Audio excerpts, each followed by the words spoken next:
आप सभी का हार्दिक अभिनंदन, स्वागत हमारी कक्षा में।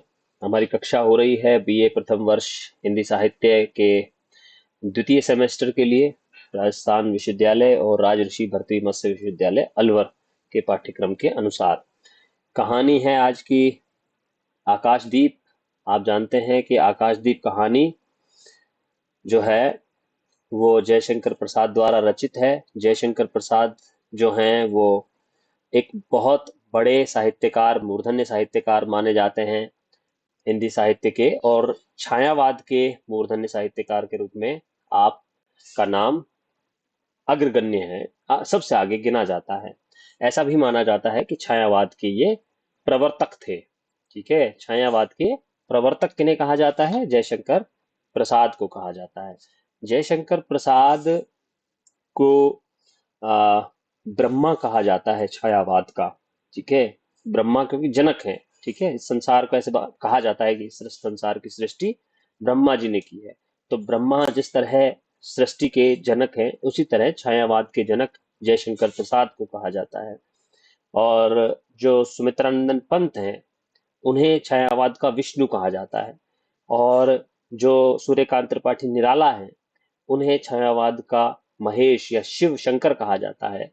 और जो महादेवी हैं, उनका नाम ही महादेवी है, तो वो छायावाद की शक्ति कहलाती हैं, महादेवी कहलाती हैं।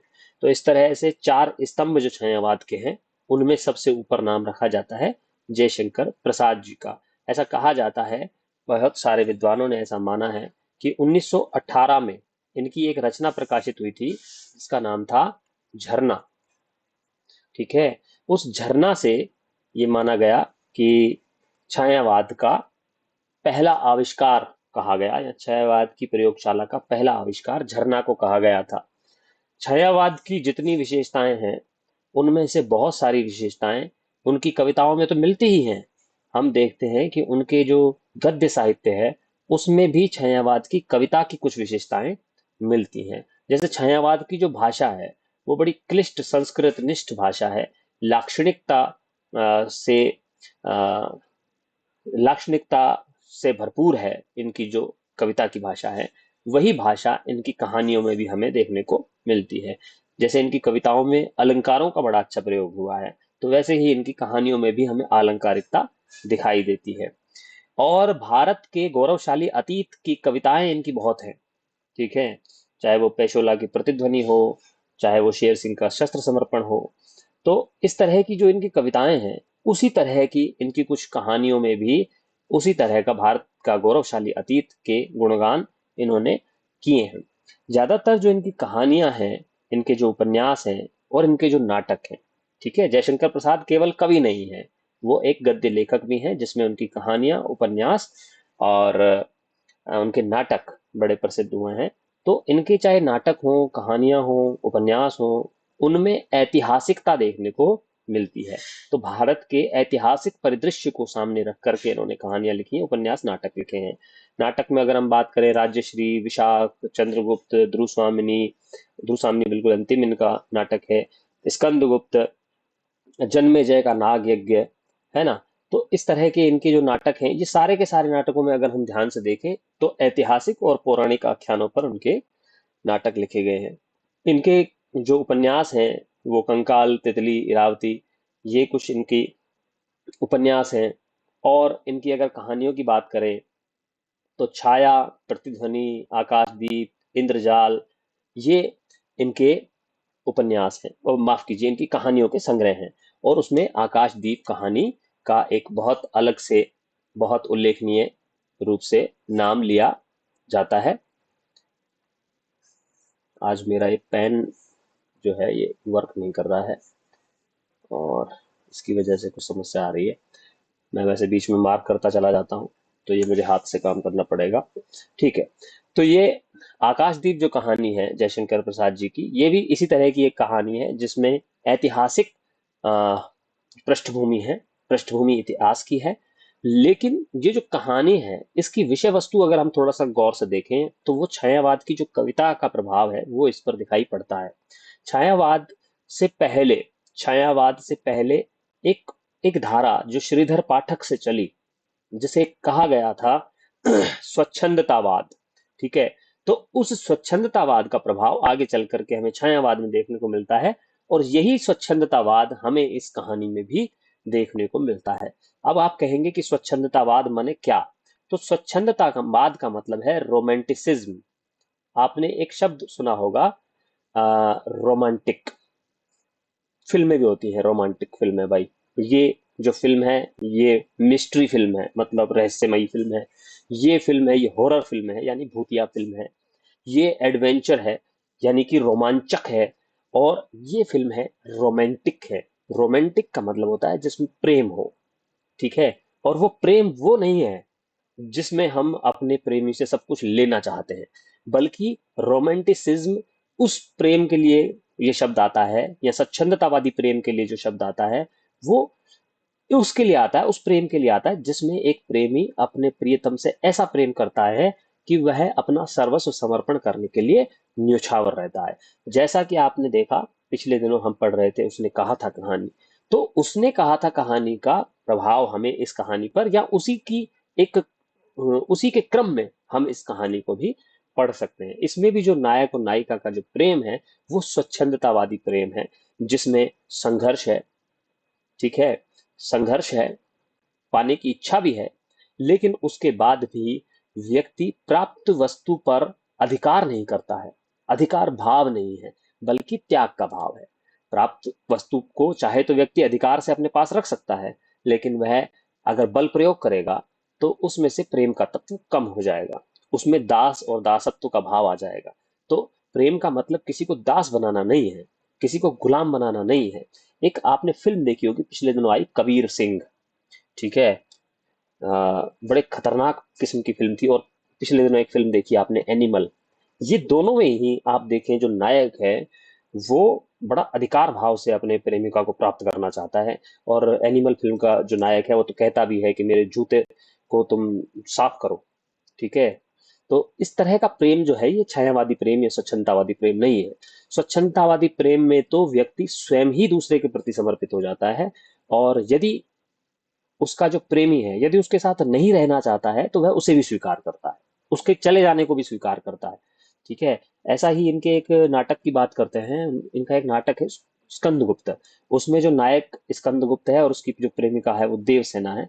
वो निर्णय लेते हैं, मिलकर के निर्णय लेते हैं कि हम दोनों एक दूसरे से शादी नहीं करेंगे, ठीक है, हम दोनों एक दूसरे के साथ नहीं रहेंगे, ठीक है। तो उसमें भी वो जो प्रेम का तत्व है, जैसा महादेव वर्मा ने कहा है कि तुमको ढूंढा है पीड़ा में, तुम में ढूंढूंगी पीड़ा। मतलब जो वेदना है, जो पीड़ा है, जो कष्ट है, वही प्रेम का सच्चा मापदंड है। अगर आप किसी से प्रेम करते हैं तो आप कितना कष्ट का अनुभव करते हैं अपने मन में, वही प्रेम का सच्चा मापदंड है। और यदि प्रेमी और प्रेमिका मिल जाएंगे, विवाह कर लेंगे, तो वह वेदना जो है, वो पीड़ा जो है, वो खत्म हो जाएगी। तो एक भय भी है कि कहीं वो प्रेम ही ना खत्म हो जाए, ठीक है। तो इस तरह का एक रोमानी प्रभाव हमें इस कहानी पर देखने को मिलता है, जिसमें एक असफल प्रेम है। प्रेम असफल है, पूरी तरह से प्रेम की परिणति नहीं हुई है, लेकिन उसका एक आदर्श है कि प्रेम, अगर प्रेम किया है किसी से, चाहे वह प्रेमी आपको प्राप्त हुआ या नहीं हुआ, लेकिन वह प्रेम कैसा होना चाहिए, उसका सुंदर आदर्श हमें रखा गया है हमारे सामने। कहानी की जो नायिका के माध्यम से सात्विक प्रेम में कर्तव्य पालन, वो कर्तव्य पालन करना चाहती है। जो नायिका है इसमें, आ, उसका नाम है, क्या नाम है, कोई बताएगा?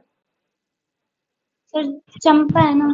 चंपा नाम है, ठीक है। जो नायिका है चंपा, वो प्रेम से ऊपर कर्तव्य पालन को महत्व देती है। वो चाहती है कि प्रेमी को तो वो भेज देती है, और अपना जो कर्तव्य है उस चंपा नगर के नागरिकों के प्रति उसका निर्वहन करना चाहती है। वो अपने प्रेम का त्याग कर देती है, उसे कह देती है कि तुम जाओ, अपने परिजनों के पास जाओ, अपने लोगों के पास जाओ, भारत भूमि जाओ, अपने वैभव को प्राप्त करो, उसको भोगो। लेकिन वह बिल्कुल भी उसके साथ रहना नहीं चाहती है, वह अपने कर्तव्य का पालन करना चाहती है। नायिका के मन में अपने पिता की हत्या का प्रतिशोध है एक तरफ, 5 साल तक, और पिता के संभावित हत्यारे से वो प्रेम भी करती है, ठीक है। संभावित हत्यारा इसीलिए लिखा गया है यहाँ पर, क्योंकि नायक कहता है कि वो उसका हत्यारा नहीं है, उसके पिता की हत्या उसने नहीं की है, लेकिन उसके मन में लगातार 5 साल तक ये पीड़ा रहती है कि मैं कभी इसकी हत्या करूंगी, क्योंकि इसने मेरे पिता की हत्या की है। और यही कारण है कि वो अपने पास एक खंजर लेकर के चलती है, एक कृपाण लेकर के चलती है, लेकिन वो इतना प्रेम करती है कि वह उस कृपाण को पानी में डाल देती है। तो अपने प्रतिशोध को भी छोड़ देती है, और वह अपने प्रेम का जो पात्र है उसे भी छोड़ देती है। तो ये ऐसा अक्सर होता नहीं है समाज में, इसलिए इस कहानी को आदर्शवादी कहानी भी कहा जाता है, क्योंकि समाज में ऐसा नहीं होता, यथार्थ ये नहीं है। यथार्थ ये है, या तो वो हत्या ही कर देती है उसकी, या वह उस हत्या के भाव को छोड़ करके उससे प्रेम करके उससे विवाह ही कर लेती है, चाहे उसके मन में कितना भी प्रतिशोध क्यों ना हो। तो हमारे समाज में जो दोनों चीजें हैं यथार्थ की, उनको छोड़ करके इस कहानी में आदर्श को पालन किया गया है कि वह उस प्रतिशोध को भी छोड़ देती है और उस प्रेम को भी छोड़ देती है। तो आगे चलते हैं। मानसिक एक अंतर्द्वंद है, भयंकर एक मानसिक अंतर्द्वंद है कि क्या करूं क्या नहीं करूं, प्रेम करूं या प्रतिशोध लूं। ये जो उधेड़ बुन है, यही कहानी का जो सबसे महत्वपूर्ण पहलू है।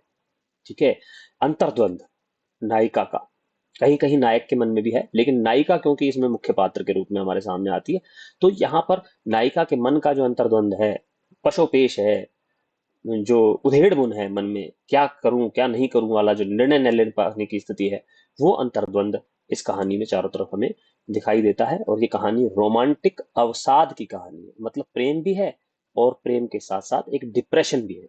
अवसाद का मतलब होता है डिप्रेशन में, एक एक अलग किस्म की पीड़ा है, एक अलग किस्म का दुख है, एक अलग किस्म की वेदना है, एक अलग किस्म की तकलीफ है, जो खुद के लिए वो चुन लेती है।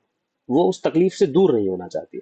वो कहता है कि तुम तबीयत खराब हो जाएगी तुम्हारी, तुम बीमार हो जाओगी, है ना, लेकिन फिर भी वह उसी तकलीफ के साथ पूरा जीवन जीना चाहती है। चलिए, ये छोटी सी भूमिका थी, कहानी कौन बताएगा?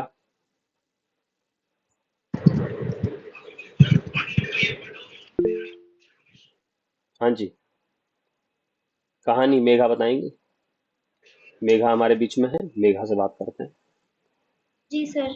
हम्म। सर ये जो आकाशदीप स्टोरी है ये एक आदर्श प्रेम पे आधारित है, जिसमें मतलब एक चंपा होती है और एक बुद्धगुप्त होते हैं जो मेन कैरेक्टर्स होते हैं।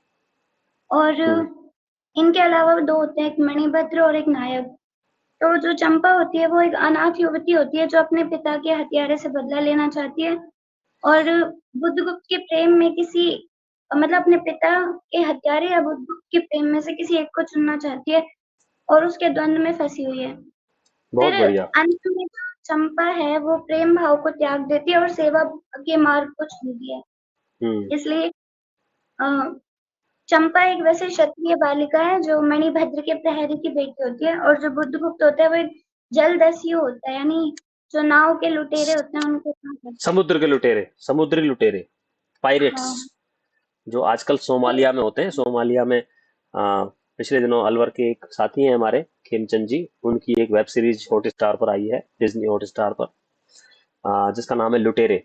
तो वो उसी कहानी पर है कि किस तरह से समुद्री लुटेरे आज तक सोमालिया के जो समुद्र है उसमें भारतीय जहाजों को या किसी भी देश के जहाजों को लूट लेते हैं। तो वो एक लुटेरा है, जलदस्यु शब्द का प्रयोग हुआ है। जी, बताएं। तो चंपा और बुद्धगुप्त की प्रथम भेंट होती है, जिसमें जो मणिभद्र होता है वो चंपा और बुद्धगुप्त को बंदी बनाकर रखता है। तो हम्म। जो नायक होता है वो बुद्धगुप्त के मध्य द्वंद्व युद्ध, उनके दोनों बीच में द्वंद्व युद्ध चलता है, जिसमें नायक, बहुत। नायक और बुद्धगुप्त के बीच में, हाँ ठीक है। तो फिर जीत जो होती है वो बुद्धगुप्त की होती है। फिर हम्म। नौका एक द्वीप पे जाकर पहुंच जाती है, जिसमें जो बुद्धगुप्त है और जो चंपा है उनको रहते हुए 5 साल हो जाते हैं उस द्वीप पे। उस तो द्वीप का नाम फिर क्या रखा जाता है? चंपा द्वीप होती है। हम्म, अगर आप में से कुछ लोग भूगोल के हैं तो वो जानते हैं कि जावा, सुमात्रा, बाली, सुमात्रा, सुमात्रा मेरा गलत लिख दिया मैंने, तो बाली, सुमात्रा, जावा और चंपा, है ना, ये ऐसे द्वीप हैं जहां पर भारत की जो संस्कृति है वो आज भी अपने बहुत पुराने रूप में सुरक्षित है आज भी, क्योंकि भारत के जो लोग हैं वो किसी समय में भारत के जो राजा थे वहां तक उन्होंने अपने राज्य का विस्तार कर दिया था। जी, बताएं, आगे बताएं। सर वहाँ के जो सभी निवासी होते हैं वो चंपा को रानी कह के बुलाते हैं। हम्म। और जब बुद्धगुप्त चंपा के प्रति अपना प्रेम प्रस्ताव रखते हैं तो वो उसे कि किसी को अपने पिता का हत्यारा मानती है। इसलिए हम्म। वो यकीन दिलाता है चंपा को कि वो मतलब उसका हृदय विचलित कर देता है कि मतलब जैसे सॉरी फील करता है, बहुत गिल्टी फील करता है अपनी जो उसने उनकी हत्या की थी इससे। तो फिर चंपा जो होती है उसके हाथ में जो होते हैं कृपाण वो उसको समुद्र में फेंक देती है और उसके प्रेम को स्वीकार कर लेती है। फिर एक दिन एक वहां पर तैयारियां चल रही होती हैं जिसमें विवाह समारोह की तैयारी हो रही होती है। तो जब चंपा को पता चलता है कि उसके विवाह की तैयारी होती है तो वो शॉक्ड हो जाती है बहुत ज्यादा। और फिर मतलब वहां पर बहुत ज्यादा वो ये सोचती है कि ये गलत है, मैं ये सब नहीं कर सकती, क्योंकि उसको अभी भी एक तरह से हत्यारा ही मानती है और उससे प्रतिशोध लेना चाहती है, लेकिन फिर भी उसके प्रेम भाव में आने के कारण अपने हृदय को विरक्त कर देती है उससे। तो फिर हम्म। उसमें समर्पण का भाव जागृत हो जाता है और फिर वो सांसारिक बंधनों से मुक्त हो जाती है और उसे बोलती है कि तुम अपने देश जाओ भारत, और मैं यहीं रहकर लोगों की सेवा करूंगी। और सभी को बहुत स्नेह के साथ उस द्वीप पर रखती है और उनको बहुत प्यार करती है।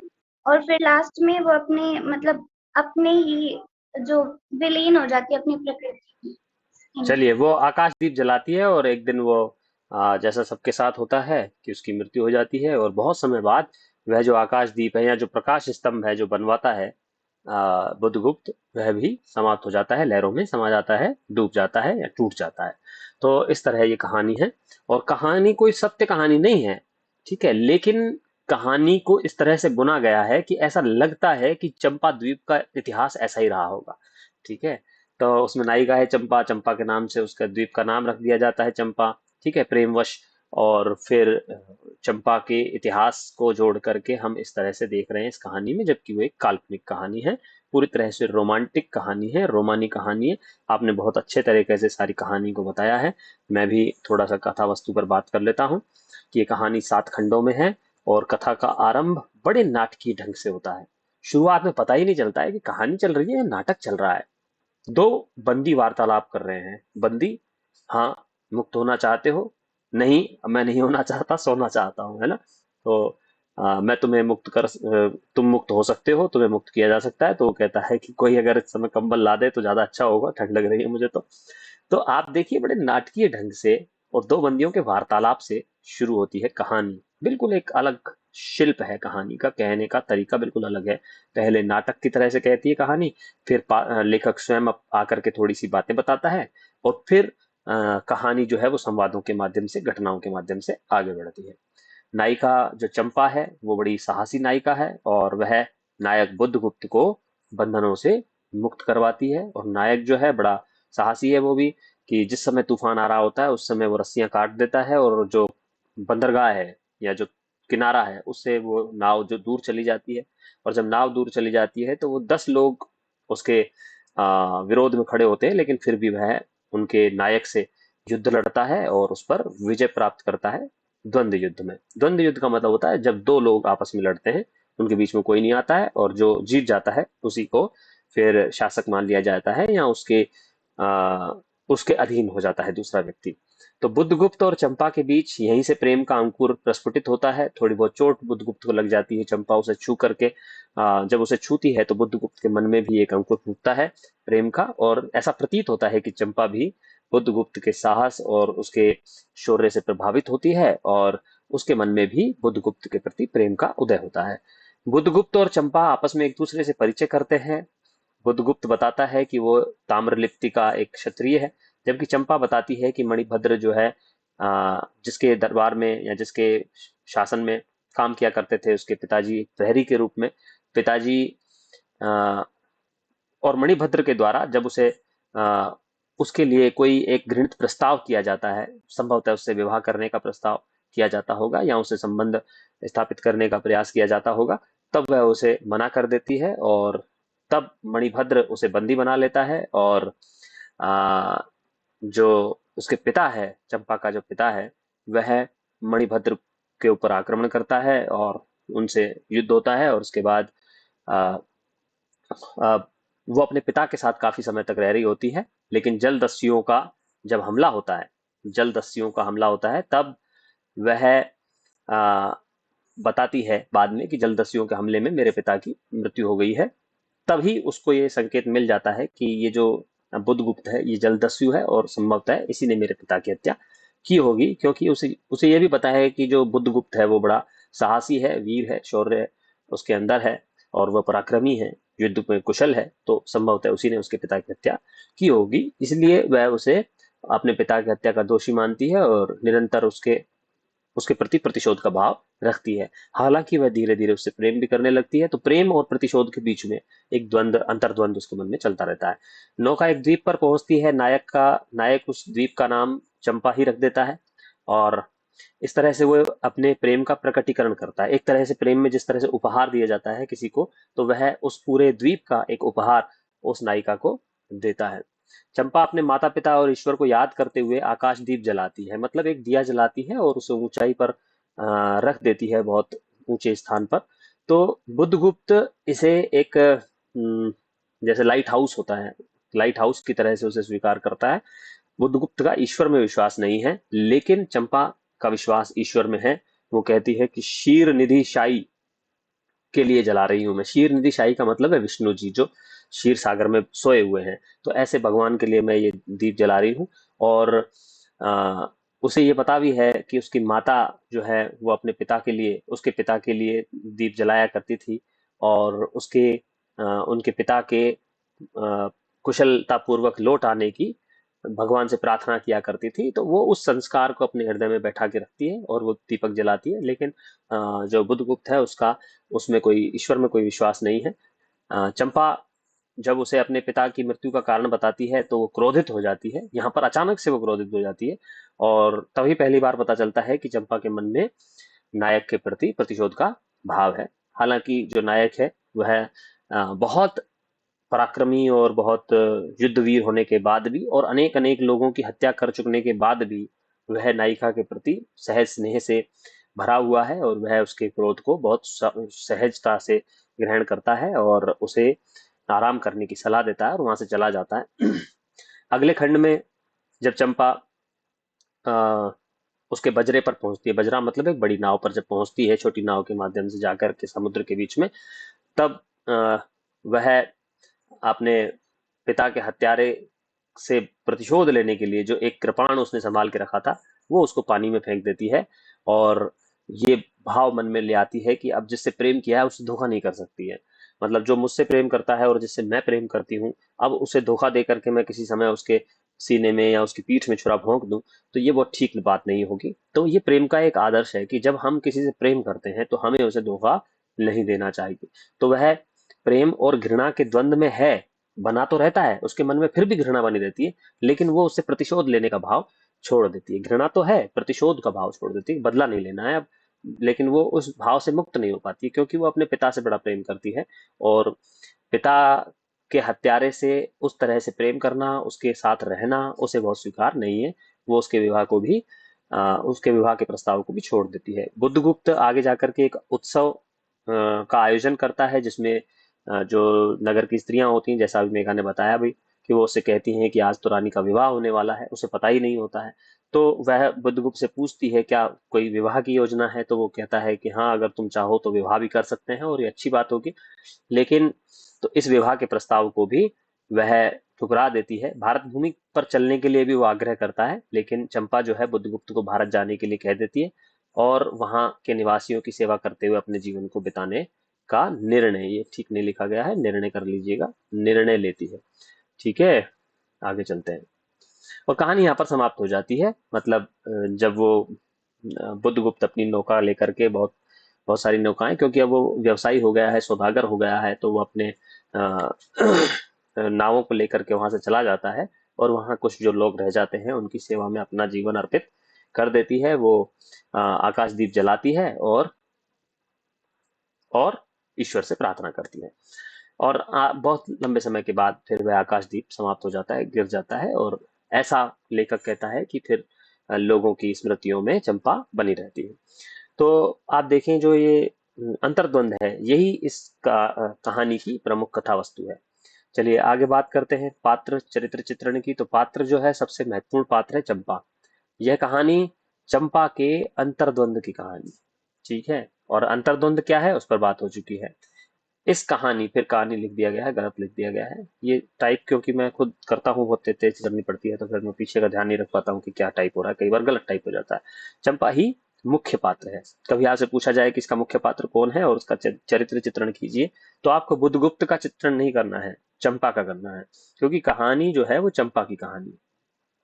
एक स्वाभिमानी युवती है, वो ऐसे ही किसी मजबूरी में पड़ करके अपने आप को किसी के हाथ सौंप नहीं देती है। जैसे मणिभद्र के पास वो कैदी थी, बंदी थी, ठीक है, वो चाहती तो मणिभद्र से विवाह करके उसकी रानी बन सकती थी, लेकिन उसने उसके घृणित प्रस्ताव को ठुकरा दिया, उसने बंदी बने रहना स्वीकार किया। इसी तरह से जब बुद्धगुप्त ने उससे विवाह का प्रस्ताव किया, तो उसे पता था कि वो उसके पिता का हत्यारा है, जैसा वो मानती थी। हालांकि बुद्धगुप्त ये नहीं कहता है, लेकिन फिर भी वो मानती है कि उसके पिता का हत्यारा है। तो भी उसके प्रस्ताव को वो 5 साल उसके साथ रहने के बाद भी उसके प्रस्ताव को स्वीकार नहीं करती है, क्योंकि वो जानती है कि वह वैसा प्रेम उसे कभी नहीं कर पाएगी, क्योंकि ये प्रतिशोध का भाव उसके मन में, उस घृणा का भाव जो है उसके मन में बना रहे। चलिए आगे देखते हैं। चंपा निडर है और साहसी युवती है। कैसे पता चलता है कि वो कठिन परिस्थितियों में भी अ, अपना धीरज नहीं खोती है, अपने आप को और बुद्धगुप्त को बंधन से मुक्त करवाती है, और बुद्धगुप्त को बंधन से मुक्त करवा करके वह बुद्धगुप्त को युद्ध, जिससे बुद्धगुप्त युद्ध कर पाता है और युद्ध में वो जीत जाता है और स्वतंत्र हो जाता है और एक स्थान का शासक बन जाता है। तो इस तरह से हम देखें तो चंपा जो है वो बुद्धगुप्त को आजाद करवाने का कारण बनती है, साथ ही साथ अ, क्योंकि वो बड़ी निडर है और साहसी है, तो वो ऐसा संभव हो पाता है। चलिए, श्रेष्ठ नैतिक आचरण का भी एक सुंदर आदर्श वो प्रस्तुत करती है, क्योंकि जिस व्यक्ति से वो घृणा करती है उससे प्रेम का अभिनय नहीं कर सकती। विवाह करना पड़ेगा तो हर समय उससे प्रेम का अभिनय करना पड़ेगा। तो इसीलिए वो, चूंकि उसके मन में घृणा भी है उसके प्रति, उसके मन में ये है भी कि भाई इसने मेरे पिता को मारा है, लेकिन वह उसे प्रेम भी करती है। तो अब विवाह के बाद क्योंकि हर समय उस व्यक्ति के साथ रहना पड़ेगा और उससे प्रेम का अभिनय करना पड़ेगा, नाटक करना पड़ेगा, और वो ऐसा नहीं कर सकती। तो एक तरह से वह नैतिक आचरण का आदर्श प्रस्तुत करती है कि हमें व्यक्ति को कैसा करना चाहिए। नैतिक आचरण का मतलब है ऐसा व्यवहार जो व्यक्ति को करना चाहिए। तो व्यक्ति को कैसा आचरण करना चाहिए? ऐसा करना चाहिए कि भाई जिससे वो घृणा करता है उससे वो प्रेम का नाटक न करे, ठीक है। तो वह ऐसा नहीं कर सकती है, इसीलिए वह बुद्धगुप्त के साथ जाने का प्रस्ताव ठुकरा देती है, उससे विवाह का प्रस्ताव भी ठुकरा देती है। वह जिससे प्रेम करती है उसे धोखा नहीं देती है, इस प्रकार वह प्रेम के भी उच्च आदर्श का पालन करती है। ये केवल नैतिकता नहीं है, प्रेम का भी आदर्श है कि हम जिससे प्रेम करें उसे धोखा नहीं दें, ठीक है। कई बार ऐसा होता है, कई बार विवाह के बाद की स्थितियां भी ऐसी हो जाती है कि पत्नी जो है वो पति को धोखा दे देती है, या पति जो है वो पत्नी को धोखा दे देता है। तो ऐसे में प्रेमी अपने प्रेमिका को धोखा न दे और प्रेमिका अपने प्रेमी को धोखा न दे। ऐसी स्थितियां इस कहानी में बताई गई हैं कि प्रेम जो है वो सात्विक होना चाहिए। उसका शारीरिक संबंधों से उसका कोई बहुत ज्यादा सरोकार नहीं होता है। प्रेम में हम किसी के विश्वास के साथ चोट न करें, हम किसी के विश्वास को चोट न पहुंचाएं या विश्वासघात न करें। यही प्रेम का उच्च आदर्श होता है, जिसका वह पालन सारे जीवन भर करती रहती है। उसका जीवन सेवा भाव से भी प्रेरित है, जिससे अंत में पता चलता है हमें कि वो अपने द्वीप के निवासियों की सेवा का प्रण ले लेती है और कहती है कि मैं यहाँ रह करके इन सबकी सेवा किया करूंगी। तो इस तरह से जैसे प्रिय प्रवास अयोध्या सिंह उपाध्याय हरिओद का एक काव्य है, उसकी नायिका है राधा। तो वह कृष्ण के चले जाने के बाद, कृष्ण के मथुरा चले जाने के बाद, वह अपने नगर के जो दुखी लोग हैं, गरीब लोग हैं, बीमार लोग हैं, उनकी सेवा का प्रण ले लेती है राधा। उसी प्रकार यहाँ भी चंपा अपने प्रियतम बुद्धगुप्त के चले जाने के बाद वहां के निवासियों की सेवा का प्रण ले लेती है। वह ईश्वर में भी गहन आस्था रखती है और इसीलिए वो ईश्वर की आराधना में आकाशदीप जलाती है। आकाशदीप जो है ये कर्तव्य पालन का एक प्रतीक है, कि व्यक्ति को कैसी भी परिस्थितियां आए उसको अपने कर्तव्य का पालन करते रहना चाहिए, ठीक है। तो कर्तव्य पालन का दिया जलाती है वो एक तरह से। तो अब उसका कर्तव्य क्या है? जब वो एक पुत्री थी तो उसका कर्तव्य था अपने पिता की सेवा करना, जब वह एक प्रेमिका थी तो वह बुद्धगुप्त की सेवा करना अपना कर्तव्य समझती है, और अब जब वह एक क्षेत्र की रानी है तो अब अपने नागरिकों की सेवा करने में वह अपना सर्वस्व समर्पण कर देती है। आकाशदीप वास्तव में कर्तव्य का प्रतीक है, जो कर्तव्य का पालन चंपा द्वारा किया जा रहा है। चलिए, इसमें दूसरा जो पात्र है वो बुद्धगुप्त है। बुद्धगुप्त भी एक महत्वपूर्ण पात्र है, अलग से भी परीक्षा में प्रश्न इससे पूछा जा सकता है। बुद्धगुप्त बलवान युवक है। आप जानते हैं कि जब उससे नायिका शुरुआत में कहती है, जब उसे पता ही नहीं होता है कि ये कोई लड़की है, जब उससे कहती है कि मुक्त होना चाहते हो, तो कहता है कि नहीं, मुझे सोने दो, मुझे मुक्त नहीं होना। तो आप सोचते हैं कि कोई व्यक्ति ऐसा हो सकता है जो कहता है कि मुझे मुक्ति नहीं होना? वो ऐसा इसीलिए कह पाता है क्योंकि उसे लगता है कि वो कभी भी किसी भी समस्या से सामना कर सकता है। मुक्त होना है, अभी नींद आ रही है, अभी नहीं होना चाहते हैं, अब थोड़ी देर बाद जब नींद खुल जाएगी तब हो जाएंगे। ठीक है, सुबह जब जागूंगा तब मुक्त होना चाहूंगा। तो आप देखें कि वो एक ऐसा युवक है जो बलवान है, खुद पर पूरा विश्वास है। ठीक है, तो कई दिनों तक बंदी रहने के बाद भी जब वो बंधन मुक्त होता है, तो नौका का जो नायक है उसको द्वंद्व युद्ध में परास्त कर देता है। अब बंदी व्यक्ति को क्या तो खाने को मिलता होगा, क्या उसके अंदर ऊर्जा बची होगी, लेकिन उसके बाद भी वह इतना बलवान है कि वह नौका नायक को द्वंद्व युद्ध में परास्त कर देता है। अपनी तलवार को तो अपने मुंह में डाल लेता है और दोनों हाथों से उसके हाथ पकड़ करके उसको धरती पर गिरा देता है। तो इस तरह से आप देखें, वह बलवान है, उसमें साहस और आत्मविश्वास भी खूब है। ऐसा नहीं है कि शरीर से ही बलिष्ठ है, उसमें आत्मविश्वास भी है, साहस भी है। और यही कारण है कि वो एक अनजान द्वीप पर जाता है, वहां पर अपना राज्य और व्यापार स्थापित कर लेता है। ठीक है, तो ऐसा कोई कोई व्यक्ति होता है कि उसमें इतना साहस हो कि जहां जाएंगे वहीं अपना राज्य बना लेंगे। एक समर्पित प्रेमी भी है। समर्पित प्रेमी है, अगर आप देखें कि वो एक दस्यु है। दस्यु का मतलब होता है लुटेरा। लुटेरे तो न जाने कितने लोगों की हत्या कर देते हैं। ठीक है, जैसा नायिका को ये है भी कि भाई उसने मेरे पिता की हत्या की होगी। तो असंख्य हत्याएं करने के बाद भी उसका हृदय जो है चंपा के प्रति कोमल और प्रेम के भावों से भरा हुआ है। वो कहता है कि तुम चाहो तो मैं अपना हृदय चीर करके तुम्हारे सामने निकाल करके रख सकता हूँ। इतना समर्पण किसी प्रेम करने वाले व्यक्ति में होना चाहिए। मातृभूमि से भी उसका गहरा जुड़ाव है। मातृभूमि से, मातृभूमि क्या है? भारत भूमि। वो बार बार भारत भूमि को याद करता है। ठीक है, और अंत में यही कारण है कि वह अपने द्वीप को छोड़ करके भारत भूमि की ओर प्रस्थान करता है। इसके पीछे एक और कारण भी है कि जब नायिका कह देती है कि मुझे तुमसे विवाह नहीं करना, तो वो अपने हृदय पर भरोसा नहीं रख पाता। उसे लगता है कि कहीं ऐसा ना हो कि मैं जिससे प्रेम करता हूं, कहीं उसके ऊपर बल का प्रयोग न करने लगूं। कल को मैं उसे अपनी संपत्ति न समझ लूं, कहीं मैं उस पर अपना अधिकार न समझने लगूं, कहीं मुझसे कोई गलत काम ना हो जाए, इसीलिए मुझे यहाँ से चलना चाहिए। वो अपनी मातृभूमि की तरफ चला जाता है अपनी प्रेमिका को छोड़ करके। तो ये भी एक उच्च आदर्श है प्रेम का, कि यदि प्रेमी को, यदि उसका प्रियतम स्वीकृति न दे अपने नजदीक आने की या स्वयं से प्रेम करने की भी, तो वह उस पर किसी प्रकार का अधिकार नहीं रखता है, अपितु अपने सारे अधिकारों को वह न्यौछावर कर देता है। ठीक है, और अपने लिए सबसे जो कमजोर स्थिति होती है उसी को ही वो चुनता है। तो आगे बढ़ते हैं, देश काल और वातावरण की बात करते हैं, जो तीसरा बिंदु होता है किसी भी कहानी में। तो ये कहानी जो है, जयशंकर प्रसाद जी की अनेक अन्य कहानियां हैं। चाहे आपने इनकी कहानी पुरस्कार पढ़ी होगी, चाहे आकाशदीप पढ़ी होगी, और भी कुछ कहानियां हैं जिसमें ऐतिहासिक पृष्ठभूमि का पालन किया गया है। तो इसमें भी एक इतिहास से जुड़ी हुई कोई कहानी निकाली गई है।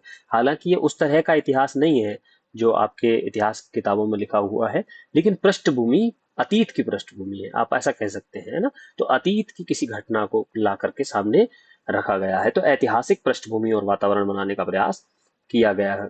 उस जमाने में मोबाइल फोन नहीं है। ठीक है, उस जमाने में तकनीक नहीं आई है। उस जमाने में गाड़ी घोड़े नहीं है। उस जमाने में हवाई जहाज नहीं है। उस जमाने में जलपोत है, नाव है। ठीक है, जो बहुत प्रारंभिक साधन हुआ करते थे वो यहाँ पर दिखाए गए हैं। तो इसके पीछे कारण क्या है? जो पृष्ठभूमि है वो लगभग तब की है जब न तो मुस्लिम भारत में आए थे और न अंग्रेज भारत में आए थे। तो भारत जो था वो अंग्रेजों और इस्लाम के का गुलाम अभी नहीं हुआ है। तो उस समय की एक ऐतिहासिक पृष्ठभूमि को इसमें अपनाया गया है। सैकड़ों वर्षों पूर्व भारतीय व्यापारियों द्वारा सुदूर द्वीपों की ओर जाना, उन्हें जीतना, व्यापार करना, अपनी संस्कृति का प्रचार करना आदि घटनाक्रमों से यह ऐतिहासिक परिदृश्य अत्यंत सजीव बन जाता है। अब इस कहानी में क्या है कि जो नायक और नायिका है वो दूसरे द्वीप में जाते हैं, वहां जीतते हैं, वहां राज्य स्थापित करते हैं, आसपास के क्षेत्रों से व्यापार करते हैं। और जब व्यापार करते हैं तो केवल व्यापार नहीं करते हैं, बल्कि वहां के नागरिकों तक अपनी संस्कृति का प्रचार प्रसार करते हैं। ठीक है, तो ये सारी घटनाएं पहले हो चुकी हैं इतिहास में। जब मैं बता रहा हूँ आपको, बाली, जावा, सुमात्रा, और आप मलेशिया में देखेंगे वहां भी भारतीय मंदिर हैं। थाईलैंड में देखेंगे आप भारतीय संस्कृति, राम की जो रामलीला है वो बड़ी सुंदर रामलीला वहां होती है। सिंगापुर में आप देखेंगे भारत की संस्कृति फैली हुई है। तो ये जो द्वीप थे, भारत के निकटवर्ती जो द्वीप थे, भारत के पूर्वी क्षेत्रों में जो द्वीप थे, दक्षिणी पूर्व जो भारत का हिस्सा है, वहां आप चले जाएं, वहां आपको भारतीय संस्कृति दिखाई देती है। तो भारत के उस इतिहास को, स्वर्णिम इतिहास को इस कहानी के माध्यम से हमारे सामने जीवंत करने का प्रयास किया गया। तो ये तो था ऐतिहासिक। लेकिन अगर आप कहानी को देखेंगे तो इसमें सागर तट का जो है बड़ा सुंदर रमणीय मनोरम प्राकृतिक वातावरण इसमें दिखाई देता है, सागर तट का। क्योंकि कहानी एक सागर के तट से शुरू होकर के फिर जो चंपा का जो तट है वहां तक शुरू हुई है। और वो भी आप देखेंगे कहानी में जो नायिका है वो भी चंपा के तट पे ही बैठी रहती है सारे दिन, ठीक है। वो आकाशदीप जला रही है तो वहां जला रही है, जब वह अपने प्रेमी से बात कर रही है, बुद्धगुप्त से बात कर रही है तो भी वहां कर रही है, वो ज्यादा से ज्यादा बात कर रही है तो नाव में कर रही है, ठीक है। तो सागर की लहरों के आसपास ये पूरी कहानी लिखी गई है, तो उससे एक प्राकृतिक जो सुंदर परिवेश है वह भी अच्छा देखने को यहाँ पर मिलता है। इसी क्रम में सागर में तेज आंधियां दिखाई पड़ती हैं और उठती गिरती सागर की लहरें, आकाश में टिमटिमाते नक्षत्र, शीतल वायु के झोंके, प्रभात का आलोक, सागर तट पर हीरे की तरह चमकती चट्टानें, नाविकों का, धीवरों का वंशी वादन, संध्या के आकाश पर नील पिंगल दृश्य, नीले पीले दृश्य दिखाई देते हैं संध्या के आकाश पर। तो इस तरह कई कई बहुत सुंदर चित्र यहाँ पर प्रकृति के बनाए गए हैं। तो एक सुंदर प्राकृतिक परिवेश का इसमें सृष्टि करने का प्रयास किया गया है, ठीक है। संवाद की बात करते हैं। कहानी में संवाद जो है वो उसको जीवंत करते हैं। कहानी में संवाद कहानी को आगे बढ़ाते हैं। संवाद से पता चलता है कि किसकी मनोदशा क्या है, नायक की कैसी मनोदशा है। अगर चंपा उससे क्रोध में नहीं बोलती तो अपने को पता ही नहीं चलता कि वह उसके मन में प्रतिशोध का भाव भी है जो 5 साल से लेके वो घूम रही है। तो संवाद जो है वो कहानी को आगे बढ़ाते हैं। कहानी का जो प्रतिपाद्य है यानी कि जो कहानी का उद्देश्य है उसको भी पाठकों के सामने स्पष्ट करते हैं। कहानी के जो चरित्र होते हैं उनकी मनोदशा का एक तरह से परिचय देते हैं संवाद। तो संवाद कैसे हैं?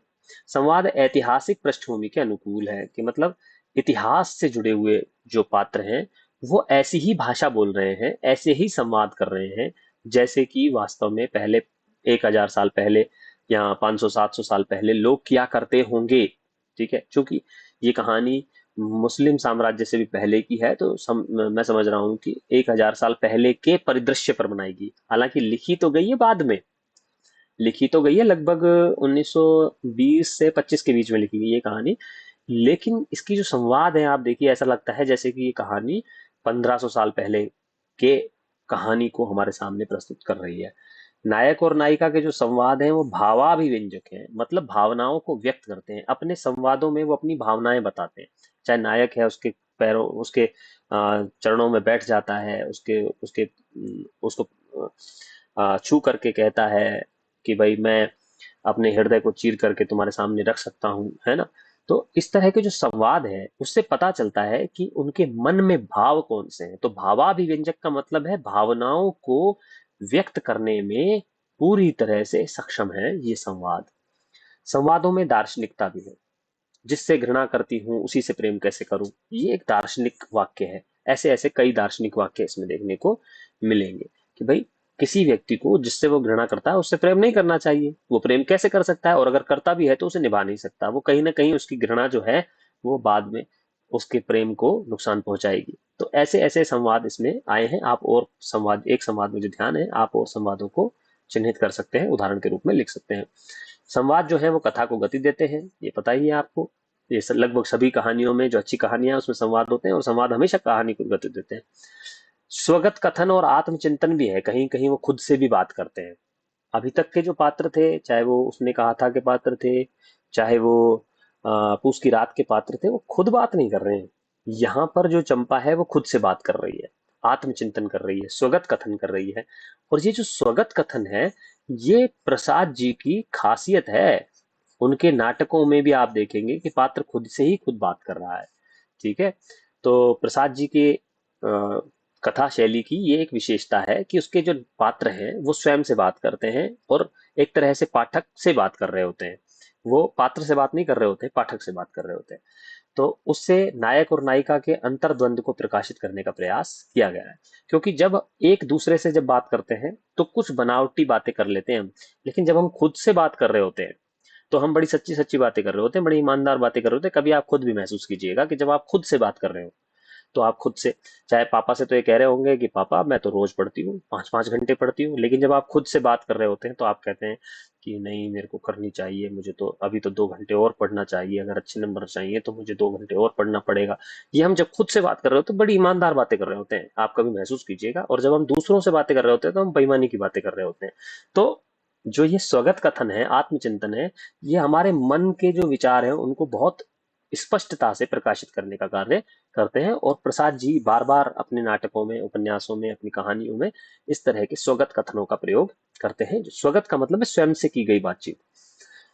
वातावरण में व्याप्त शीत, तूफान, एकांत आदि की घटनाओं की सृष्टि भी आप देखेंगे कैसे की गई है, बोलचाल के माध्यम से। बोलने से ही पता चल रहा है उसको कि शीत लग रही है, कोई कंबल डाल देता तो पता चलता है हमें कि वातावरण ठंडा है। अगर उसने ये कथन न कहा होता तो हमें पता ही नहीं चलता कि समुद्र में वो जो बंदी है वो किस वातावरण में बैठा है। वातावरण को निर्मित करने में संवाद बड़ा महत्वपूर्ण होते हैं। जैसे दो व्यक्ति संवाद करते जा रहे हैं और संवाद में वो संवाद क्या कर रहे हैं, अरे यार आज तो बहुत सर्दी है, आज तो अगर कहीं चाय गर्म मिल जाए तो कितना अच्छा हो। तो हमें पता चलता है कि वातावरण में सर्दी है, ठीक है, पाठक को पता चलता है। अगर वो वाक्य नहीं कहा गया होता तो फिर लेखक को बताना पड़ता कि आज का दिन बड़ा सर्द है, रात रात में झिंगुर बोल रहे हैं, झिंगुर भी अपनी रजाइयों में जाकर सो गए हैं, तब अपने को पता चलता कि सर्दी है। ठीक है, लेकिन यहाँ पर लेखक ने संवादों के माध्यम से वातावरण की सृष्टि की है। ये भी एक अनूठी बात है और जिसका प्रभाव ज्यादा पड़ता है कहानी में। चलिए आगे बढ़ते हैं और भाषा शैली की बात करते हैं। कहानी में स्वच्छंदतावादी शैली है। ठीक है, शैली स्वच्छंदतावादी है, कहने का मतलब है आजादी से पहले एक जो रोमानी साहित्यिक वातावरण था उससे ये कहानी प्रेरित है। मतलब ऐसी बहुत सारी कहानियां लिखी गई थी जिसमें नायक और नायिका मिलते हैं, प्रेम करते हैं, लेकिन विवाह नहीं करते हैं, या अपने प्रेम को जो उसका अंतिम जो लक्ष्य है, जो विवाह जो अंतिम लक्ष्य होता है वहां तक नहीं पहुंचाते हैं, उसे छोड़ देते हैं, है ना। तो एक तरह से वो त्याग का वाला जो प्रेम होता है, समर्पण वाला जो प्रेम होता है, संघर्ष वाला जो प्रेम होता है, ठीक है, उसे रोमानी वातावरण या रोमानी प्रेम कहा गया है, या रोमांटिक प्रेम कहा गया है। ठीक है, तो आजादी से पहले आप देखें ऐसी ही कहानियां बहुत सारी लिखी जा रही थी, उसी शैली की ये कहानी है, जैसे स्वच्छंदतावादी शैली कहा गया है। कहानी का शिल्प थोड़ा जटिल है और शुरुआत इसकी नाटक के रूप में होती है और बाद में नाटक के संवादों से उसकी शुरुआत होती है और बाद में कहानी की तरह वो आगे बढ़ जाती है। तो थोड़ा सा एक जटिल शिल्प है, पहले तो पता ही नहीं चलता है कि कहानी पढ़ रहे हैं कि नाटक पढ़ रहे हैं शुरुआत में। ठीक है, फिर पता चलता है कि नहीं कहानी है, समझ में आ रहा है। पहले तो समझ में आता है बंदी, हाँ मुक्त होना चाहते हो, तो समझ में नहीं आता कौन किससे बात कर रहा है, वो लड़का है कि लड़की है। वो तो गले लगाता है जब उसको तो पता चलता है कि ये लड़की को गले लगा लिया गया है, तो उससे पूछता है कि क्या तुम एक लड़की हो। ठीक है, तो आप देखें कि धीरे धीरे घटनाओं से कहानी आगे बढ़ती है, लेकिन उससे पहले शुरुआत में अगर आप बात करें तो कहानी बड़ी नाटकीय ढंग से लिखी गई है। बहुत एक अनोखा शिल्प इसमें प्रयोग किया गया है और कहानीकार भी तभी कहानी के क्षेत्र में सफल होता है जब वो कुछ नई तरह की शिल्प को, नए तरह के प्रयोग अपनी कहानी में करता है। कहानी में घटनाओं के सूत्र जोड़ने के लिए फ्लैशबैक शैली भी है। फ्लैशबैक शैली जो हमने उसने कहा था, हम पढ़ी थी कि वो अपने पुराने समय की बातें याद करता है। इस कहानी में भी अगर आप देखें तो जो चंपा है वो याद करती है कि किस तरह से मणिभद्र ने उसे प्रणित प्रस्ताव दिया था, किस तरह से उसे बंदी बनाया गया, किस तरह से उसके पिता ने उसे मुक्त कराया, तो यहाँ संघर्ष किया। ठीक है, उसके पिता को किस तरह से जलदस्यु ने मार डाला, तो वो सारी फ्लैशबैक में है। और फिर एक और इसमें प्रयोग है जो हमें उसमें भी देखने को मिलता है। उसने कहा था, कहानी में देखने को मिलता है, उसने कहा था मैं कहानी 25 साल छलांग लगाती है, इसमें भी 5 साल की छलांग लगाती है। 5 साल हो जाते हैं उनको रहते हुए चंपा नामक द्वीप पर। तो कहानी में काल की एक छलांग लगाई गई है, फ्लैशबैक शैली का प्रयोग किया गया है। ये सारी चीजें आपको लिखने की होती है। कहानी में घटनाएं कम है, घटनाएं तो बहुत कम है, लेकिन जो नायक नायिका का अंतर्द्वंद है वही कहानी को आगे लेकर के चलता है। घटनाएं बहुत छोटी, कितनी सी घटनाएं हैं। एक बार लड़ाई होती है, और फिर बातचीत होती है थोड़ी बहुत, और फिर नायक जो है बुधगुप्त है वो उसे छोड़ करके चला जाता है और नायिका आकाशदीप जलाती है। कहानी तो बिल्कुल इतनी छोटी सी है, लेकिन घटनाएं कम है और अंतर्द्वंद जो है, उनके जो संवाद है, उन संवादों में जो उनकी मानसिक तनाव है, एक दूसरे के बीच में जो अवसाद का जो भाव है, वो हमें देखने को मिलता है। और वो कैसे देखने को मिलता है? वो संवादों के माध्यम से अंतर्द्वंद प्रकाशित होते हैं कि किसके मन में किसके प्रति क्या भाव है। आगे देखते हैं। प्रकृति का जो सौंदर्य है वो अलंकारिक शैली में उद्घाटित किया गया है। अगर आप देखेंगे तो रूपक अलंकार, यानी कि एक वस्तु को दूसरी वस्तु का रूप देना, उपमा अलंकार, एक वस्तु में दूसरी वस्तु की तुलना करना, उत्प्रेक्षा अलंकार, एक वस्तु में दूसरी वस्तु की संभावना व्यक्त करना। तो आप देखेंगे जब आप इस कहानी को पढ़ेंगे तो प्रकृति से जुड़े हुए जितनी भी बातें इसमें लिखी गई हैं, आप बड़ा ध्यान से देखिएगा, उसमें कहीं कहीं उत्प्रेक्षा के, कहीं कहीं रूपक के और कहीं कहीं उपमा के आपको दर्शन होंगे। अगर आपने इन तीनों की परिभाषाओं को बहुत अच्छे से पढ़ा है और अगर आप कविता में रूपक, उपमा और उत्प्रेक्षा को समझ पाते हैं, तो इस कहानी में भी आप उस अलंकारिकता को समझ पाएंगे। ठीक है, चलिए, तो अलंकारिक शैली का इसमें प्रयोग किया गया है प्रकृति के सौंदर्य के मामले में, और छायावादी लाक्षणिकता का भी इसमें प्रभाव देखा जा सकता है, मतलब लक्षणा शब्द शक्ति का इसमें प्रयोग हुआ है। ज्यादातर जहां पर रूपक अलंकार होता है वहां पर लाक्षणिकता भी मान ली जाती है। जैसे मान लीजिए कि तारे खिलखिलाकर हंस रहे हैं, अगर ये कहा जा रहा है कि तारे खिलखिलाकर हंस रहे हैं, ठीक है, तो तारे खिलखिलाकर हंस रहे हैं, या मेरा हृदय खिलखिलाकर हंस रहा है अगर कह दिया जाए, तो क्या हृदय के कोई मुंह है जो खिलखिला करके हंसेगा? क्या तारों के कोई मुंह है जो खिलखिलाकर हंसेंगे? नहीं। तो जब मानवीकरण अलंकार होता है कहीं, ठीक है, और वहां पर प्रकृति पर मानवीय चेष्टाओं का आरोप कर दिया जाता है, ठीक है, तो वहां पर भी लाक्षणिकता मानी जाती है। या ऐसे असंभव कार्य आरोपित कर दिए जाएं किसी पर, किसी तत्व पर जो उसके काम नहीं है। जैसे तारे का काम खिलखिलाना नहीं है, टिमटिमाना तो है, खिलखिलाना नहीं है। तो यदि तारे को कह दिया जाए कि वो खिलखिलाकर हंस रहा है, तो आप समझिए कि वो लाक्षणिकता की बात हो रही है। फिर वो लाक्षणिकता है, वो वास्तव में नहीं खिलखिला रहा है, लेकिन जो जो पात्र है, कहानी का जो पात्र है, उसका मन आनंदित है तो उसके तारे टिमटिमाते हुए, खिलखिलाते हुए लग रहे हैं। और अगर उसका मन दुखी है तो वही तारे उसे मुरझाए हुए नजर आते हैं, उदास नजर आते हैं। चांद आज उदास नजर आता है, तो चांद किसको उदास नजर आएगा? जिसका मन दुखी होगा। चांद किसको हंसता हुआ नजर आएगा? जिसका मन खुश होगा। तो अपने भावों को प्रकृति पर आरोपित कर लेता है लेखक, या किसी पात्र के भावों का उस पर आरोपित कर देता है, इसी को लाक्षणिकता कहा जाता है। और इस कहानी में आप कई कई जगह पर प्रकृति की बातें जहाँ की गई हैं वहां पर आप देखेंगे कि उस पर या तो चंपा के भाव दिखाई देते हैं या फिर बुद्धगुप्त के भाव दिखाई पड़ते हैं। चलिए, छायावादी कविता में जो भावुकता है, भावनाओं का प्रवाह है, ठीक है, वह भी इस कहानी की भाषा पर हमें दिखाई पड़ता है। ये कहानी भी ऐसा लगता है कि बड़ी भावुक कहानी है। ठीक है, ऐसा कहाँ होता है कि कोई नायिका जिसके साथ 5 साल रह रही है, जिससे प्रेम कर रही है, उसके लिए ही कोई खंजर रख के चल रही हो, या खंजर को उसी के सामने कह दे कि मैं तेरे सामने खंजर, ये आज इसको तर्पण करती हूँ, मैं 5 साल से लेके घूम रही थी। ठीक है, तो ये कोरी भावुकता है, और ये जो कोरी भावुकता है ये हमें छायावादी कविता में भी देखने को मिलती है, और इस कहानी पर भी इसका प्रभाव हमें देखने को मिलता है। चलिए, ऐतिहासिक पृष्ठभूमि की स्वाभाविकता को बनाए रखने के लिए संस्कृत निष्ठ शुद्ध साहित्यिक शब्दावली का प्रयोग किया गया है। इसमें आपको कई कई बार शब्दकोश भी देखने की आवश्यकता पड़ सकती है इस कहानी को पढ़ने में, कहीं कहीं। ठीक है, तो बहुत संस्कृत निष्ठ शब्दावली है। आप देखेंगे न तो इसमें अंग्रेजी के शब्द हैं, न इसमें उर्दू के शब्द हैं। क्यों नहीं है? क्योंकि लेखक ने इस बात को ध्यान रखा है कि वो कहानी किससे पहले की है। वो कहानी अंग्रेजों के अ, या इस्लाम के आने से पहले की कहानी है, घटना तब की है।